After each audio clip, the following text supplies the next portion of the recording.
ajaran Islam, Nabi Daniel tidak termasuk dalam 25 nabi yang wajib diketahui. Tapi beliau adalah seorang nabi dari keturunan Bani Israel yang dikenal dalam agama Yahudi dan Kristen.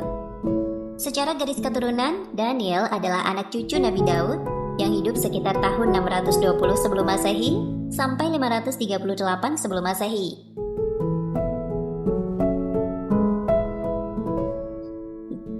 Nabi Daniel hidup pada masa pembuangan bangsa Israel dari kerajaan Yehuda ke Babilonia. Nabi Daniel menyeru kepada semua penduduk untuk menyembah Allah.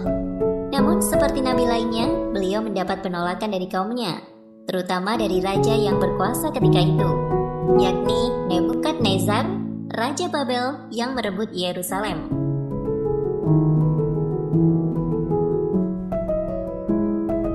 Raja Nebukadnezar tidak menyembah Allah dan dia menyembah dewa-dewa.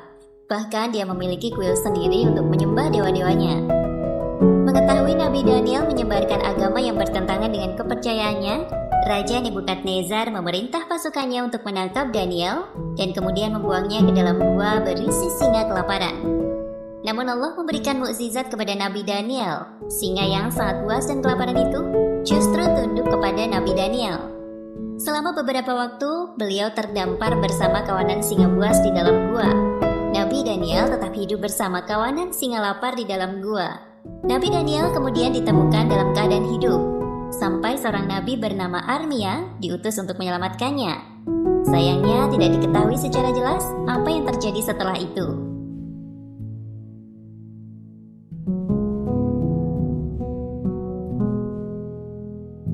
Sebuah makam kuno yang terletak di benteng Kirkuk di kota Kirkuk, Irak, diduga sebagai makam Nabi Daniel. Namun menurut versi rakyat Mesir, peristirahatan terakhir Nabi Daniel terletak di Alexandria, Mesir. Jasad Nabi Daniel ditemukan oleh sahabat Abu Musa al-Ash'ari ketika berjihad melawan bangsa Tartar di daerah Hurmuzan. Jasad Nabi Daniel ditemukan di Baitul Mal Hurmuzan, dan penduduk Hurmuzan menjelaskan bahwa jasad tersebut telah meninggal 300 tahun yang lalu. Akan tetapi jasadnya masih utuh dan tidak membusuk sedikit pun. Lalu Abu Musa al-Ash'ari mengirim surat kepada Umar bin Khattab sebagai khalifah saat itu. Umar bin Khattab menjelaskan bahwa itu adalah jasad Nabi Daniel dan memerintahkan untuk menyembunyikan kuburnya.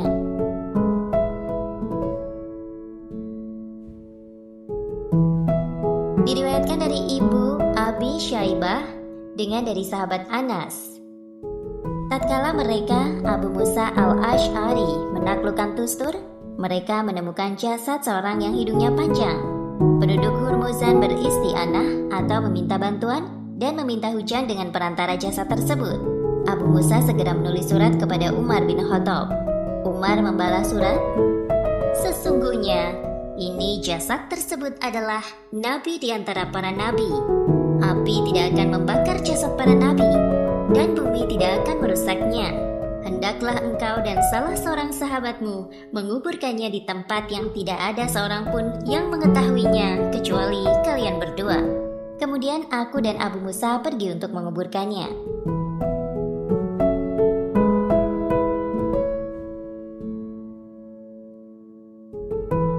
Cara menyembunyikan kubur beliau dengan cara para sahabat menggali 13 lubang kubur di sungai. Airnya dibendung sementara, lalu menguburkannya pada salah satu lubang di malam hari, sehingga tidak ada yang mengetahui di mana kubur beliau.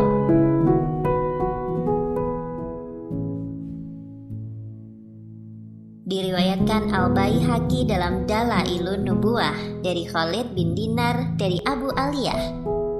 Aku berkata kepada Abu Aliyah, "Apa yang kalian lakukan pada jasad Nabi tersebut?"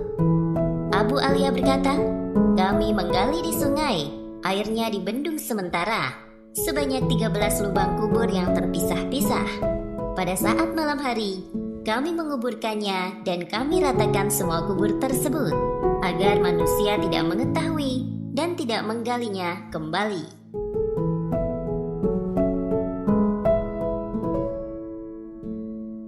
Dari kisah ini mengandung beberapa faidah. Yang pertama, kuatnya tauhid pada sahabat dan mereka sangat khawatir manusia terjatuh dalam kesyirikan yang merupakan dosa paling besar dan paling dilarang dalam agama. Yang kedua, salah satu sumber kesyirikan adalah gulu atau berlebih-lebihan terhadap nabi dan orang soleh sehingga akhirnya dikultuskan, dikeramatkan, bahkan dianggap Tuhan.